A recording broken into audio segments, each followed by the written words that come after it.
Daily Dems doing the work, making noise, and fighting back, day 103. This is one of those days my dad calls no one expects the Spanish Inquisition. But before I get to that story, it is the last day of Julia Brownlee's week for repping the rep. And she partnered with First Five Ventura to bring awareness to the importance of child literacy development. LaMonica McIver, Rob Menendez, and Bonnie Watson-Coleman went to the new ICE Delaney Hall facility to conduct oversight today. They sat in the waiting room for over an hour.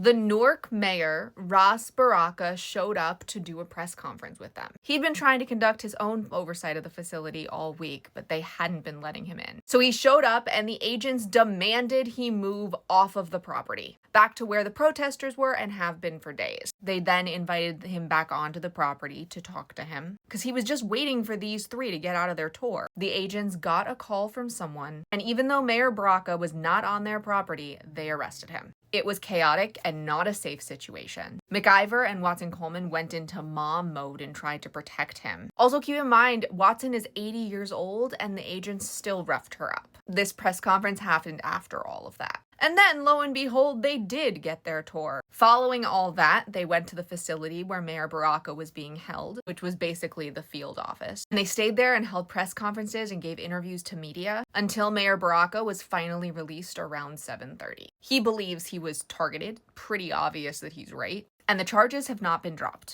The charges that were trespassing after they asked him to come back onto the property, by the way. Fun fact, he's running for New Jersey governor in 4 weeks. Today's Democratic Daily Download was Teresa Ledger Fernandez, who said that your Mother's Day gift should be contacting your representative and telling them to vote no on the budget bill, because it guts Medicaid, Head Start, and SNAP. Rosa DeLauro walked the picket line with the IAM union today. This is their 5th day of demanding a fair contract. Yesterday, Jonathan Jackson was in the anti-woke Republican hearing and gave this incredible speech about what small d Democratic values are. The DNC's newsletter, The Blueprint, has a new article with 3 actions you can take this weekend. If I tell you what they are, you won't go read the article for yourself. And you should subscribe too. 3 days ago, Maxine Dexter was in markup on the National Resources Committee. Republicans added a provision to the budget that would fine people for protesting new oil and gas leases in their community. She offered an amendment, but it was shot down. And finally, Mike Levin highlighted his constituent Stephanie, whose parents have lived here for 35 years but were deported. If you made it to the end of this video, comment with an election box, because Ras Baraka needs to be the next New Jersey governor. And if you went to my Substack and watched or read the links, comment with flowers, because you should be calling your representative for Mother's Day.